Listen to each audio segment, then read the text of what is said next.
हाय, आज संडे म्हटलं तर मग म्हटलं चला आज बिर्याणी बनवू. पण बिर्याणी बनवायला बघितलं आणि राईस तयार करायचं ठरवलं. पाणी चांगलं उकडलं आणि त्यामध्ये जिरा टाकला, खडे मसाले टाकले, अं, तेजपत्ता, ते फूल आणि जरा मीठ जरा जास्तच टाकायचं आणि लिंबू टाकायचं पिळून. लिंबूने ते पाणी क्लीन होऊन जाते. हे बघा क्लीन झालं ना पाणी.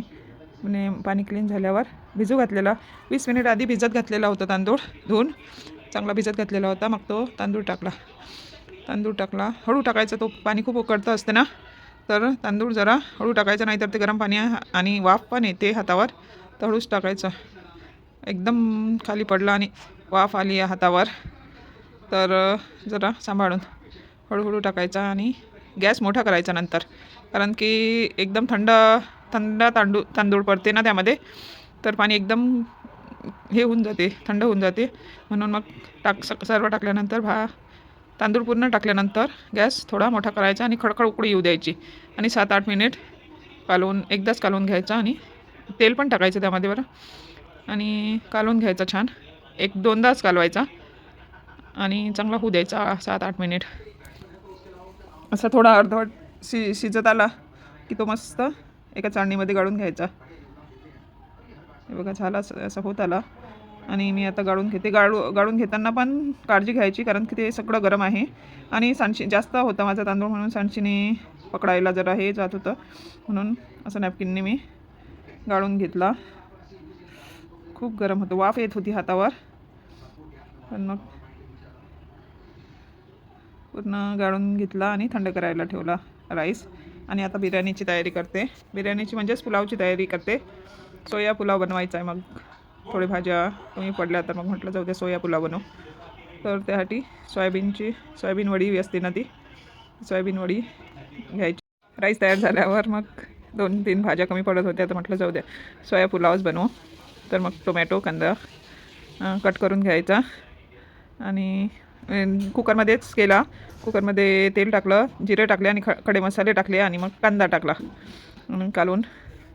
मग टोमॅटो पण टाकायचे, टोमॅटो कांदा मग जरा जास्त टाकला, भाज्या जास्त नाही टाकल्या त्यामध्ये म्हणून. मग आणि ही सोयावडी जी मिळते ना डीमार्टमध्ये किंवा यामध्ये, तसं पाकिटमधलं आहे, ती घ्यायची.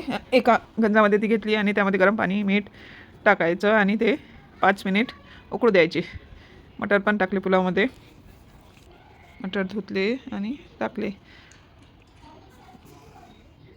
आणि सोयावडी गरम पाणी टाकून छान मुरू दिली आणि त्यामध्ये मीठ आणि गरम पाणी आणि मीठ टाकून 5 मिनिट उकळू दिली. ते आतमध्ये मीठ गेलं पाहिजे ना सोयावडीमध्ये, म्हणून. श्लोक बघा येऊन बघत होता, भूक लागली होती, भिजवायची पण राहिली, दह्यामध्ये भिजवायची होती. तिखट, मीठ, हळद टाकून फोडणी देऊन दिली. टोमॅटो जरा नरम झाल्यानंतर त्यामध्ये तिखट मीठ टाकलं आणि छान होऊ दिलं. मग त्यामध्ये दही टाकलं आणि थोडी मलाई टाकली दुधावरची. बिर्याणी मसाला टाकला सुहानाचा, 2 चमचे टाकायचा चांगला, मग छान होते. दही पण होतं तर मग दही टाकलं, थोडंच होतं म्हणून मग काही वड्या भिजवल्या नाही त्यामध्ये दह्यामध्ये, याच्यामध्येच टाकला. हे बघा होत आला असा, तेल सुटलं ना थोडं.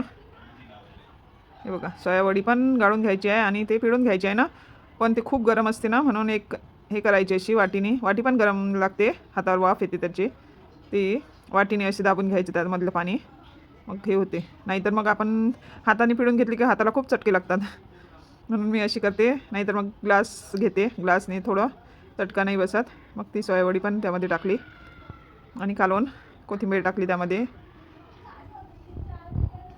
थोडीशी कोथिंबीर टाकायची. हे बघा छान झालं मस्त. आणि जी भाजी बनवली होती ना ती भाजी मी अर्धी काढून घेते एका गंजामध्ये, कारण की दम द्यायचा आहे ना पुलाव. मग थोडी भाजी राहू दिली कुकरमध्ये आणि त्यामध्ये मग राईसचा एक लेअर टाकली, त्यामध्ये तूप टाकलं आणि दूध टाकलं. मग भाजीची एक लेअर टाकली, तूप आणि दूध टाकायचं पण, कारण की छान होती मग त्याने. मग अजून एक लेअर दिली राईसची आणि ते 5 मिनिट तशीच राहू दिलं. इकडे थोडेसे हे करायला ठेवले, दम द्यायसाठी. थोडेसे झाले की मग ते एका वाटीमध्ये घ्यायचे आणि ती वाटी त्या पुलावमध्ये किंवा त्या बिर्याणीमध्ये ठेवायची आणि छान दम द्यायचा. मग छान एकदम स्मेल खूप सुंदर येतो एकदम. हे बघा दम दिला असा. तूप टाकायचं त्या कोळशांवर. हे बघा छान 15 मिनिट तरी राहू द्यायचा तो दम आणि सोया दम बिर्याणी तयार. 15-20 मिनिट असंच राहू द्यायचं आणि मग नंतर बघायची टेस्ट किती छान लागते. मस्त झाली होती. Happy cooking. करून बघा नक्की. मग लक्षात आलं की रायता फ्रीजमध्येच राहिला, तो पण ठेवायचा राहिला.